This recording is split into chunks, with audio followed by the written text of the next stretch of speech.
Hey everyone, welcome back to my channel. In today's video, I will show you how to find the flight number using the Expedia mobile app.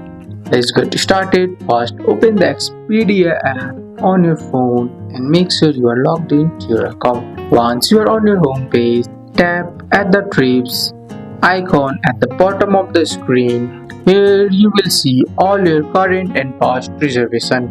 Find your upcoming or past flight from the list and tap on it to open the full trip detail. Once your trip opens, scroll down to the flight information section. Here you will see the airline name, departure and arrival airports and your flight number, usually shown as something like AA1234 or DL789.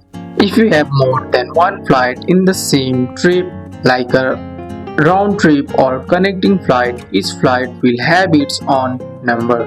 Make sure you are looking at the right leg of the journey. You can take a screenshot or tap the share button if you want to send your flight details including the number to someone else. And that's it. That's how you find your flight numbers using the Expedia mobile app. That's all for today's video guys. I hope you guys like this video. If you found this video helpful, drop a like, subscribe for more videos. Thanks for watching. See you in the next one.